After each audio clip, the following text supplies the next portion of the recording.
எங்க அம்மா ஹீரோயின், மாமா சந்திரசேகர் அங்கிள் தான் டைரக்டர், எங்க அப்பா ப்ரொடியூசர். ஸோ ஃபேமிலியோட எங்களை சின்னதுலேருந்தே அந்த கலை ஆர்வத்தோட தான் வளர்ந்துட்டோம். ஒரு நாள் அக்கா வீட்டில் உட்காந்து பேசிட்டு இருக்கும்போது குட்டி பத்மினி அவங்க அக்காவை பார்க்க வந்திருந்தாங்க. அப்போ என்ன கேட்டாங்க, ஏன் ஷீலா டைம் வேஸ்ட் பண்ற வீட்டில் உட்காந்துட்டு நடிக்கலாம்ல? என்னது நடிக்கிறதா? ஏன்னா இந்த மூஞ்செல்லாம் யார் சொல்றீங்க? பாண்டியன் ஸ்டோர்ஸ்ல எல்லா உலகமே தெரிய ஆரம்பிச்சு மேம். அதுல அது பெரிய பிரேக், எனக்கு அது மறக்கவே முடியாது. நீங்க ஆக்ட் பண்றப்போ விஜய் சார் ஏதாவது சொன்னாங்களா? விஜய் ஒரு நாள் எங்க சஞ்சு சொல்லிச்சு, அம்மா விஜய் நான் சொன்னாங்க இல்லாட்டி டிவியில பார்த்தேன் டான்ஸ் வச்சுக்கிட்டே சொன்னாங்க. ஏன்னா ஐயோ விஜய் சீரியல்லாம் பார்க்க தானே. ஸோ அவர் கிரிக்கெட் சின்ன வயசுலேருந்தே கிரிக்கெட் இருந்தாரு. எப்போ மேம் ஆக்டிங்க்கு ஷிஃப்ட் ஆனாரு? அவருக்கு விஜய் பார்த்து ஒரு இன்ட்ரெஸ்ட், அது எல்லாரும் ஒன்னா வளர்றவங்க, அதை பார்த்து அந்த இன்ட்ரெஸ்ட் வரும்ல. அவர் அப்பவே கொஞ்சம் கிரிக்கெட்ல இருந்து கொஞ்சம் அந்த இன்ட்ரெஸ்ட் போக என்னமோ அங்க ரொம்ப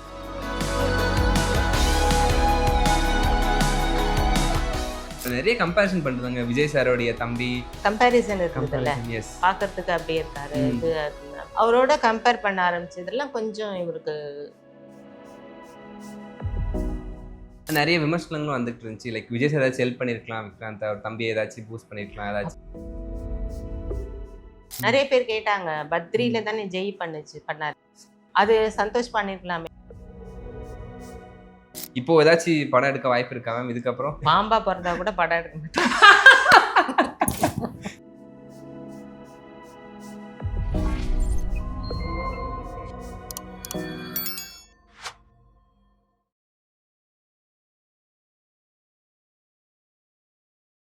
உங்களுக்கு எப்படி மேம் ஆக்டிங்ல இன்ட்ரெஸ்ட் வந்துச்சு? லைக் உங்களுக்கு சின்ன வயசுல இருந்தே உங்களுக்கும் ஆக்டிங்ல ஒரு தாட் இருந்துச்சா?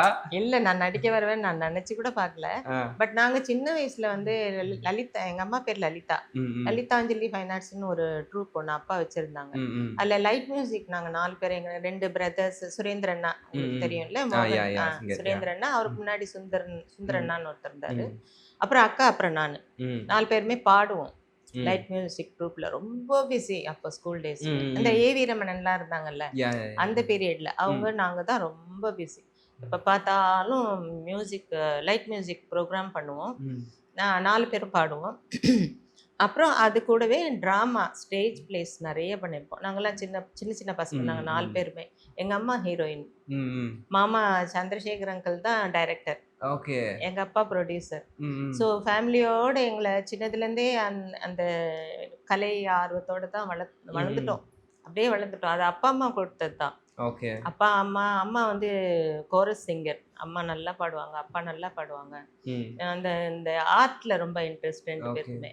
இவ்வளோ நாங்கள் எங்கள் ஃபேமிலி ஃபுல்லாக இந்த கலைத்துறையில் இருக்கிறோன்னா அதுக்கு காரணம் எங்கள் அப்பா, எங்கள் அம்மா தான். Super ma'am. ஸோ அந்த இன்ட்ரெஸ்ட் அப்படியே வந்துருச்சு. அதுதான், அது அப்போ பண்ணிட்டு இருந்தோமா. அதுக்கப்புறம் வந்து ஸ்டடீஸு, காலேஜ்லாம் கல்யாணம் ஆகுற வரைக்கும் எல்லா ப்ரோக்ராம்ஸும் பண்ணிட்டு இருந்தோம். ஓகே, ஆமாம். கல்யாணம் ஆன பிறகு நான் பெங்களூர் போயிட்டேன். ஸோ எனக்கு இது எல்லாத்துலேருந்தும் ஒரு பிரேக் வந்துடுச்சு. அதுக்கப்புறம் குழந்தைங்க, ஃபேமிலி, அந்த ரெஸ்பான்சிபிலிட்டி கம்ப்ளீட்டாக டோட்டலாக குடும்ப பெண்ணாயிட்டேன் அப்போது.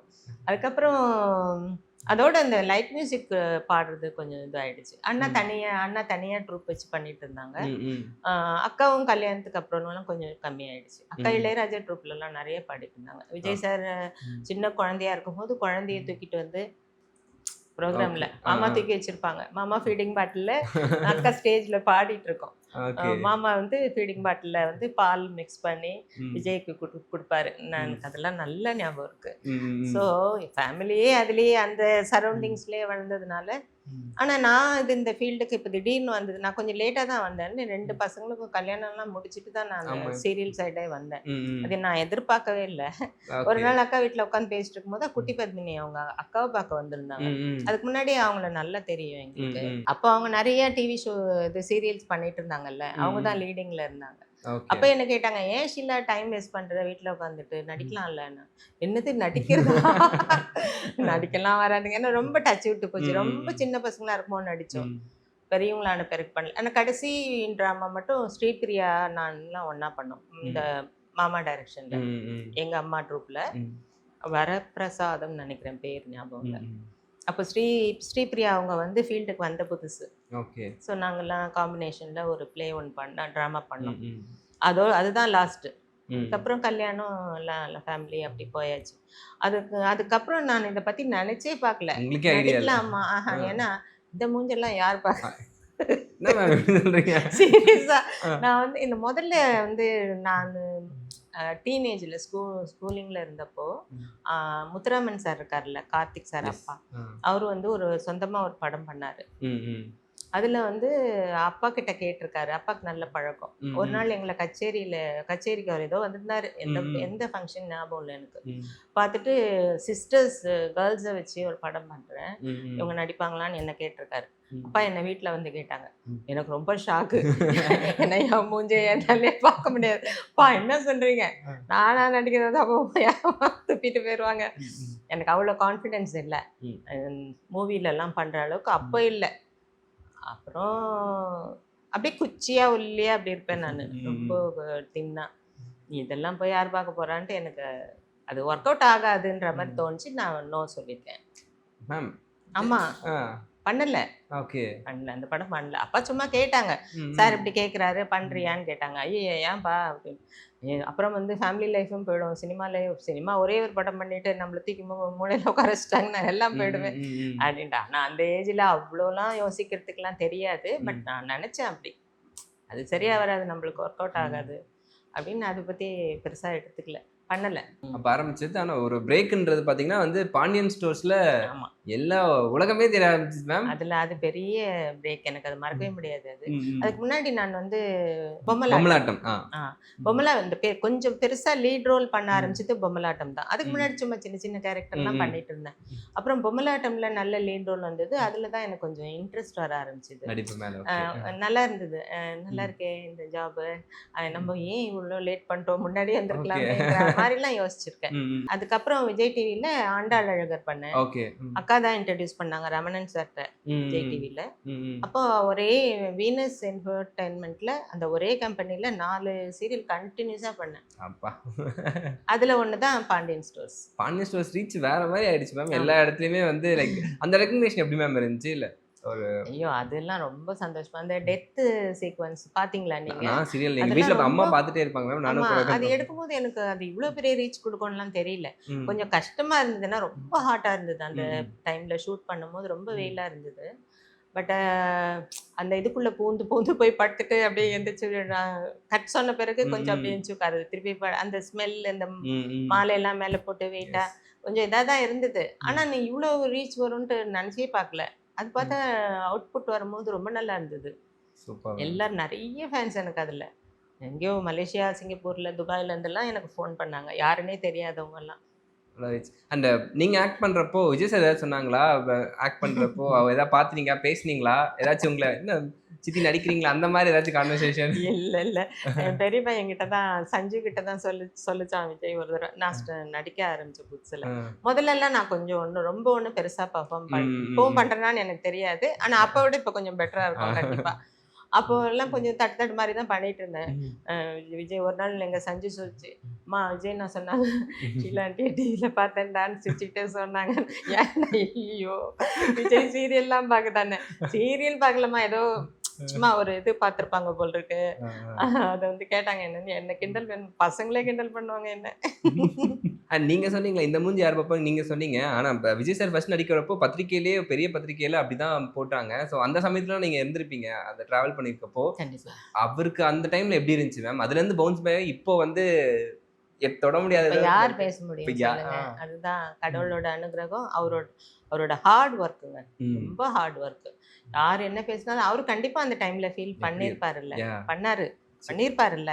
அப்போ ஐயோ எல்லாரும் இப்படி சொல்றாங்களேன்ட்டு அதை வந்து குவிட் பண்ணாம அதை கண்டினியூ பண்ணி அதுல நான் எப்படியா ஜெயிச்சு காமிச்சார் பார்த்தீங்களா, அதுதான் அவரோட சக்சஸ். அதே தான் இப்போ பாலிடிக்ஸ்லயும் நடந்திருக்கு. யார் வேணா எது வேணா பேசுறான், அவருக்கு அது பழகிடுச்சு.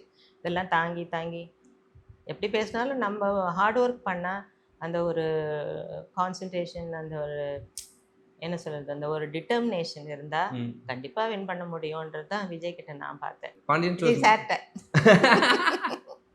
ஒன்னும் யாரும் எதுவும் தப்பா எடுத்துக்க மாட்டாங்க எனக்கு மறந்துடுது. அப்புறம் உங்களுக்கு இல்லாத உரிமையா என்ன? ஒரு யாரும் ஒண்ணும் சொல்ல மாட்டாங்க. மக்கள் கோச்சுக்கிட்டாங்கன்னா என்ன பண்ண முடியும்? மக்கள்லாம் கோச்சிக்க மாட்டாங்க மேம். நீங்க உறவு, சொந்தம் உங்களுக்கு அப்படி இல்ல. இல்ல. அந்த மரியாதை குடுத்து தானே ஆகணும் நம்ப. பாண்டியன் ஸ்டோர்ஸ்க்கு அப்புறமேட்டு என்ன மேம் போயிட்டு இருக்கு நம்ம படம்? பாகியலட்சுமி பண்ணேன். ம். அதே கம்பெனி தான். பாகியலட்சுமி வீனஸ். பார்த்தீங்களா? அதுல சின்ன கொஞ்சம் நெகட்டிவ் ஒண்ணு. ம், ம். பாகியலட்சுமி, அதுக்கப்புறம் வரிசையா பண்ணேன். நீ நான் காதல் ம். இதெல்லாம் விஜய்ல பண்ணது ம், தான். ம், ம். இப்போ நான் வினோதினி பண்ணிட்டு இருக்கேன் சன்ல. ஓகே. நல்ல என்ன பெரிய கேரக்டர், இம்பார்ட்டன்ட் கேரக்டர். அது சூப்பர். போயிட்டு இருக்கு. ம். இப்போ விஜய்ல ஒண்ணு பேசியிருக்காங்க. இன்னும் ஸ்டார்ட் பண்ணல. நெக்ஸ்ட் மந்த் ஸ்டார்ட் ம். பண்றாங்கன்னு நெனைக்கிறேன். Cinema ma'am? சினிமா வந்து என்னன்னு தெரியல. நான் யார்கிட்டயுமே போய் எப்பவுமே கேட்க சான்ஸ். மாட்டேன். ஆ. சான்ஸ்ன்ட்டு கேட்க மாட்டேன். ம். நான் சினிமாவ பொறுத்தவரைக்கும் ஏன் அப்படி இருந்தேன் அப்படின்னா, ம். என் 2 பசங்களும் சினி ஃபீல்ட்ல எஸ். இருக்காங்க. ம். நான் போய் ஒருத்தர்ட்ட சான்ஸ் கேட்டா, அவங்களுக்கு ஒரு மாரி கில்ட்டியா இருக்கும்ல. ஓகே. அதனால நான் வந்து அத பெருசா நான் ட்ரை பண்ணவே இல்ல. ம், ம். சீரியல் எனக்கு அது பாட்டு கன்டினியூஸா வந்துகிட்டே இருந்தது. ம். பசங்களுக்கு வந்து நான் சீரியல் பண்றதே அவ்வளோ இஷ்டம் இல்ல. ம். ஆரம்பத்துல இருந்தே வேண்டாமான்னு தான் சொல்லுவாங்க. ம், ம். ஏம்மா ஜாலியா ரெஸ்ட் எடுங்கன்னு தான் சொல்லுவாங்க. ம். நான் சும்மா வீட்ல போர் அடிக்குது. ம். நம்ம வந்து டைம் வேஸ்ட் பண்ணக்கூடாதுன்னு போயிட்டு இருந்தேன். அதனால நான் மூவில வந்து பெருசா ட்ரை பண்ணல. வந்திருந்தா ம். பண்ணியிருப்பேன். இப்பவும் வந்தா பண்ணுவேன். நல்ல ஆ. கேரக்டர் வந்தா பண்ணுவேன். ம். ஆனா தெரியல. அது என்னவோ அது நடக்கல. நான் ட்ரை பண்ணல. அதுவாவும் வரல. அதனால பண்ணல. வந்துச்சுன்னா பண்ணுங்க மேம். ஏன்னா கண்டிப்பா. இந்த பக்கம். நான் கண்டிப்பா பண்ணுவேன். ம். ஆனா நானா போய் புரியுது. பண்ணல. இதுவரைக்கும் ட்ரை அப்ரோச் பண்ணல. பண்ணுங்க. இதுக்கப்புறம் யாராச்சும் பார்த்துருந்தீங்கன்னா, கண்டிப்பா மேம வந்து சினிமால ஏதாவது நாங்க ஒரு பார்க்கலாம். பாட்டி கேரக்டர்ல பார்க்கலாம். பாட்டிக்கு பாட்டி தானே நான். ஒண்ணும் தப்பு இல்லையே. பாட்டி தானே நானு. எனக்கு பாருங்க என் பேர பசங்கலாம். Super ma'am. And Vikranth sir பத்தி பேசியே ஆகணும். இப்போ நல்லா பண்ணிட்டு இருக்காரு. எல்பிடபிள்யூன்னு ஒரு சீரிஸ் ஆமா. ஹாட்ஸ்டார்ல போய்க்கிட்டு இருக்கு. ஸோ அவருடைய ஜேர்னி சினிமால ஆரம்பிச்சு பார்க்குறப்போ, இந்த கிராஃப் அப் அண்ட் டவுன்ஸ் இருக்கப்போ, உங்களுக்கு எப்படி மேம் இருக்கு அதெல்லாம் பார்க்குறப்போ, அவரோட ஜேர்னி ஓவராலா சினிமால? சினிமால ஜர்னி வந்து அவரும் அப்படிதான். ரொம்ப ஹார்ட் ஒர்க்கருங்க. ம், ம். சந்தோஷ் மாதிரி விக்ராந்த் தான் சந்தோஷ். அவரோட original name original Santhosh. Okay. அ விக்ராந்த் மாரி ஹார்ட் ஒர்க்கர் வந்து எப்படின்னா, அவர் வந்து சின்ன வயசுல நான் சொல்றது ஆ ஒரு 2 இயர்ஸ்ல இந்த பிளாஸ்டிக் பேட்ல ஆட ஆரம்பிச்சாரு. வீட்ல சும்மா ஹால்லே அவங்க அப்பா அவரு கிரிக்கெட் ஆடுவாரு. அவரு ம். காலேஜ் வரைக்கும் ஆடியிருக்காரு. ம், ம். விக்ராந்த் அப்பா. ம், ம். அவர் பால் போட்டே இருப்பாரு. இவன் அடிச்சு அடின்னு பயங்கரமா அடிப்பான். ரொம்ப இத்துணுண்டு ஜட்டி போட்டுட்டு இருந்த ஸ்டேஜ். ஆ. அதுலேருந்து அவனுக்கு வந்து கிரிக்கெட் மட்டும் ரொம்ப அவனுக்கு நல்லா தெரிஞ்சிடுச்சு. அவருக்கு வந்து கிரிக்கெட்ல ரொம்ப இது இருக்கு. ம், ம். ஸ்கோப் இருக்கு. நல்லா பண்றாருன்றது ம். அவங்க அப்பா சொல்லுவாங்க அடிக்கடி. ம். சொல்லி அது அப்படியே அவர டெவலப் பண்ணியே விட்டோம். அதுதான். இந்த கிரிக்கெட் கிட்ட மாட்டிக்கிட்டு, ம். ஸ்கூல் பேக்க மாட்டிக்கிட்டு, செட்டிநாடுல படிச்சுட்டு இருந்தது. ம், நாங்க ம். அப்பவும் சாலிகிராமத்துல தான் இருந்தோம். ம். எவ்வளோ வெயிட்டையும் மாட்டிக்கிட்டு அவரும் அப்படிதான் ஒல்லியா இருப்பாரு. ம். காலையில எந்திரிச்சு ஃபர்ஸ்ட்டு 7 மணிக்கு ஸ்கூல்ல கிரவுண்ட்ல இருப்பாரு ம். பிராக்டிஸ்க்கு. ஃபர்ஸ்ட்டு பிராக்டிஸ் முடிச்சுட்டு, ஸ்கூல் முடிச்சுட்டு, அதுக்கப்புறம் திருப்பி ஈவினிங் பிராக்டிஸ் முடிச்சுட்டு தான் வருவாரு. ஓகே. நான் சொல்றது ரொம்ப சின்ன பையனா இருக்கும்போது. ம், ம். அப்படியே வந்து டயர்டா அப்படியே சோஃபாலயே படுத்துருவாரு. அவ்வளோதான். செட்டிநாடுல அவ்வளோ ஸ்போர்ட்ஸ்க்கு இம்பார்ட்டன்ஸ் குடுக்கல. ம். அதனால நாங்க அவர வந்து இதுல மாத்துனோம். செயின்ட் தாமஸ் ஸ்கூல்ல மாத்துனோம். 8த், 9த் படிக்கும்போது கிரிக்கெட்டுக்காக அதுல மாத்துனோம். ம், ம். அங்க நல்லா என்கரேஜ் பண்ணுவாங்க. அங்க நல்லா அந்த கிரிக்கெட்டுக்குலாம் போனா லீவ் குடுக்கறது இதெல்லாம் நல்லா ம், ம். பண்ணுவாங்க. ஸோ அவனோட ஓன் இன்ட்ரெஸ்ட்ல அவரோட அ ஹார்ட் ஒர்க்ல ரொம்ப பிராக்டிஸுங்க. இப்போ கூட பார்த்தீங்கன்னா, சிசிஎல்ல அப்படி கலக்குறாரு. எப்படி இந்த கடைசி மேட்ச் எப்படி ஆமா. சார் ரொம்ப நல்லா எப்படி இருந்ததுல்ல. சூப்பரா 148 ஏதோ அடிச்சார்ல. ரொம்ப வேற நல்லா மாரி. ரொம்ப நல்லா இருந்தது பார்க்கறதுக்கு. ம், அதான் ம். ஒரு புள்ள அப்படி இதுன்னா, இன்னொரு புள்ள இந்த கிரிக்கெட்ல. எல்லாம் கடவுளோட அனுகிரகத்துல எல்லாரும் சக்சஸ்ஃபுல்லா இருக்காங்க பசங்கள்லாம். ம். சந்தோஷமா இருக்கு. ஸோ அவரு கிரிக்கெட் சின்ன வயசுல இருந்தே கிரிக்கெட் இருந்தாரு. எப்போ மேம் ஆக்டிங்க்கு ஷிஃப்ட் ஆனாரு? அவருக்கு லைலா காலேஜ்ல ஃபர்ஸ்ட் இயர் ஜாயின் பண்ணி பண்ணிட்டு இருக்கும்போது, விஷுவல் கம்யூனிகேஷன் தான் பண்ணாரு. ம். பண்ணிட்டு இருக்கும்போது, திடீர்னு ஒரு நாள் அவருக்கு விஜய் பார்த்து ஒரு இன்ட்ரெஸ்ட் அது. ஆ. எல்லாரும் ஒண்ணா ஆ, எஸ். வளர்றவங்கள. அத பார்த்து அந்த இன்ட்ரெஸ்ட் வரும்ல. ம். அம்மா ஒரே ஒரு ஃபோட்டோ செஷன் பண்ணணும் அப்படின்னு கேட்டாரு. ஆ, ஆ. சும்மா ஒரு விளையாட்டா ஒண்ணு பண்ணோம். ம். பண்ணி கரெக்ட்டா அந்த ஆல்பம் வந்து அது ரெடியாகி வரும்போது, ம். அந்த ஆல்பம் இந்த வீட்ல தான். இந்த வீட்டுக்கு வந்த புதுசுல. ம். ஆல்பம் வச்சுட்டு நாங்க பார்த்துட்டே இருந்தோம். ஒரு பிஆர்ஓ ஒருத்தர் இருக்காரு. ம். அவர் வந்து அடிக்கடி இந்த பக்கம் எங்கேயாவது வந்தா வந்து பார்த்துட்டு போவார். ம். அந்த மாரி வந்தாரு அன்னைக்கு. ம். நாங்க 2 பேரும் நானும் இவரும் தான் உட்காந்து பார்த்துட்டு இருந்தோம். ம். அப்ப அவர் வந்து பார்த்துட்டு உதயகுமார் சார் ஒரு படம் பண்றாரு. ம். அவரு இங்கே தான் பக்கத்துல தான் ஆஃபீஸ். இந்த 80 ஃபீட் ரோட்ல. ம். ஆ ஹீரோ தேடுறாருமா சின்ன ம். பையனா. நான் கொண்டு போய் காமிச்சிட்டு வந்துடுறேன் அப்படின்னாரு. இவ்வளோதாங்க, நாங்கள் சும்மா ஃபோட்டோ பார்த்துட்டு இருந்தோம். நான் கொண்டு போய் காமிச்சிட்டு வந்துடுறேன். இருங்க இருங்க, நாங்கள் எதுவுமே டிசைட் பண்ணல, ஃபோட்டோ தான் பார்த்துட்டு இருக்கோம். நீங்கள் இல்லை இல்லை, ஒரு ஒரு ஒரு 10 நிமிஷம் அப்படின்ட்டு அது அந்த ஆல்பம் எடுத்துகிட்டு போயிட்டு வரும்போதே சார் உங்ககிட்ட பேசணுன்றாருன்னு ஃபோனை கொடுத்தாரு. அப்படி தான் அவரோட உதயகுமார் சார் ஃபோன் பண்ணி பேசினாரு. நான் வந்து ரொம்ப நல்லா இருக்காரு, அப்படியே விஜய் மாதிரியே இருக்காரு. ஆமாம், விஜய் சார் ஸ்டார்டிங்லலாம் அப்படியே விஜய் அப்படியே மாதிரியே ஆமா. இருக்கும். விஜய் மாதிரியே இருக்காரு. நான் படம் பண்ணுறேன், நாளைக்கு ஆஃபீஸ்க்கு வரீங்களா, நான் பார்க்கலாம். அப்புறம் அப்படி ஸ்டார்ட் பண்ணது தான். அப்போவே நாங்கள் வந்து எல்லாரும் உட்காந்து, நான், எங்கள் ஹஸ்பண்டு, பெரிய பையன், இவர் சந்தோஷ், எல்லாரும் உட்காந்து, என்னப்பா 19 இயர்ஸ் தான் அவனுக்கு அப்போ ஃபர்ஸ்ட் படம் பண்ணும்போது. விஜய் 19 இயர்ஸ்ல தான் வந்துச்சு. கரெக்டாக அதே மாதிரி ஆச்சு. கிரிக்கெட்டே நீ பண்ணினா நல்லா இருக்குமேன்னு பேசணும் நாங்கள். அவர் அப்போவே கொஞ்சம் கிரிக்கெட்லேருந்து கொஞ்சம் அந்த இன்ட்ரெஸ்ட் போக, என்னமோ அங்கே ரொம்ப பாலிடிக்ஸ். கிரிக்கெட்னாலே இப்போ மாதிரி இல்லை, அப்போல்லாம் இன்னும் ஜாஸ்தி இருந்தது. அதனால இல்லைம்மா எனக்கு வந்து அது திடீர்னு தான் மூவி சான்ஸ் வந்தது, ஆனால் கிரிக்கெட் வேண்டாம், நான் மூவிக்கு போகிறேன்னே சொல்லிட்டாரு. நாங்கள் சொன்னோம் வேண்டாம். நான் சொன்னேன் படித்து முடிச்சுட்டு கொஞ்சம் செட்டில் ஆகிட்டு இன்னும் கொஞ்சம் 2-3 வருஷம் கழித்து பண்ணலான்னு. அதுவாக வந்தது. கரெக்டாக உதயகுமார் சார் கூப்பிடும்போது ஆஸ்கார்டே இது பண்ணாங்க. அவங்க அந்த ஜீவா நடித்தார் ஒரு படம், ஜீவாவும் சந்தியாவும், ஹாயா இல்லை இல்லை இல்லை இல்லை ஜீவா சார், அதுக்கு ஃபர்ஸ்ட் கூப்பிட்டு இவரை பார்த்தாங்க. 2 பேரும் ஒரே நேரத்தில் கூப்பிட்டாங்க. இவரு உதயகுமார் சார் வந்து, நான் தானே ஃபர்ஸ்ட் கேட்டேன், நீங்கள் எனக்கு தான் பண்ணணும் அப்படின்ட்டாரு. அந்த இந்த இது கூட மறந்துட்டேன், நான் அந்த படம் பேர் மறந்துட்டேன். அது ரெண்டும் ஒன்றா வந்தது. ரெண்டுமே ஒரே டைமில் ஆரம்பிக்கிற மாதிரி, ரெண்டுத்துக்குமே ஓகே ஆகி ரெண்டும் ஒன்றா வந்தது. பட் ஃபஸ்ட்டு பேசினது உதயகுமார் சார். அவர் வந்து இல்லை அது எப்படி, நீங்கள் நான் தானே ஃபஸ்ட்டு பார்த்தேன்னு கேட்டார். உரிமையாக கேட்டார். அதனால் இதுக்கு போயிட்டோம். அப்படி ஆரம்பிச்சது தான் சினிமா கசடற. அப்படி ஆரம்பிச்சு போயிட்டு இருக்கப்போ நிறைய கம்பேரிசன் பண்ணுறாங்க விஜய் சாரோடைய தம்பி. ஸோ அந்த எக்ஸ்பெக்டேஷன்ஸ் ஒரு ப்ரெஷரா, அவர் எப்படி அந்த சின்ன வயசுல எப்படி அவர் அதை பார்த்துக்கிட்டாரு? அது கொஞ்சம் அவருக்கு அந்த ஏஜ்ல அது ப்ரெஷராலாம் தெரிஞ்சா தெரியல. பட் கொஞ்சம் மெச்சூரிட்டி வந்த உடனே கம்பேரிசன் இருக்குதுல்ல, பார்க்கறதுக்கு அப்படியே இருக்காரு, இது அப்படி ஏதோ ஒரு கம்பேரிசன். அவரோட பெரிய ஸ்டார் ஆயிட்டாரு, அவரோட கம்பேர் பண்ண ஆரம்பிச்சதெல்லாம் கொஞ்சம் இவருக்கு ஒரு செட்பேக்கா தான் இருந்தது. அந்த சமயத்துல விஜய் சார் ஏதாச்சும் பேசினாங்களா? லைக் விஜய் வந்து அந்த ஒரு தடவை அந்த டைம்ல இந்த ஆல்பம் அந்த போட்டோ ஷூட் எடுத்தப்போ ஒரு டைம் வந்து ஃபேமிலியோட விஜய் சார் இங்க வந்தாரு லஞ்ச் சாப்பிட்ட. அப்ப அதை பார்த்துட்டு சொல்லுச்சு, ஆண்டி அப்படியே என்ன மாதிரியே இருக்காங்க. அப்படியே எந்த படம் சொல்லிச்சு தெரியுமா, கட்க கசுற டைம்ல ஏதோ ஒன்று திருப்பாச்சின்னு நினைக்கிறேன், ஏதோ ஒரு படம் ஞாபகம் இல்லை, அதுல பார்த்த மாதிரியே இருக்கா, அப்படியே இருந்தது அந்த ஆல்பம், அப்படிதான் இருந்துச்சு. அப்படியே இருக்காண்டி அப்படின்னு சொல்லிச்சு. ஆமாப்பா அப்படிதான் சொல்றாரு அந்த டைரக்டரும். நேர்ல பார்த்தா அப்படி தெரியாது, போட்டோஸ்ல இதுல பார்த்த ஸ்கிரீன்ல பார்க்கும்போது, ஹோட்டல் பார்க்கும்போது அந்த ரிசம்பிளன்ஸ் நிறைய தெரிஞ்சு. அப்புறம் அப்படியே இருக்கான். வந்து படம் பார்த்துட்டும் சொல்லிச்சு விஜய்.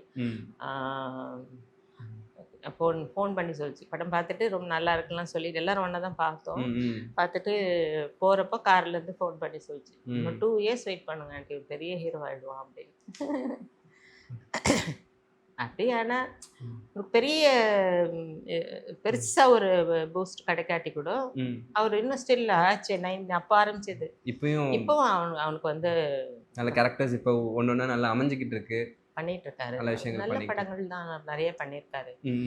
பாண்டிய நாடு நிறைய நல்ல படங்கள் கொடுத்திருக்காரு. ஆக்டராவும் நல்ல பெர்ஃபார்ம் பண்ணுவாரு. நல்ல அவரை பொறுத்த வரைக்கும் அவர் மேல ஆடியன்ஸ்க்கு அவர்ஷன் இல்ல, அதனால தான் இத்தனை வருஷமா சஸ்டெயின் பண்ண முடியுது. எந்த ஒரு நெகட்டிவிட்டி இல்லாம பாசிட்டிவிட்டி அவரோட படம்னா சந்தோஷமா பார்க்கக்கூடிய இருக்காங்க. அவர் எல்லாத்துலயுமே வந்து ஃபுல் எஃபர்ட் போடுவாரு. விக்ராந்த் ரொம்ப எஃபர்ட் போடுவான்.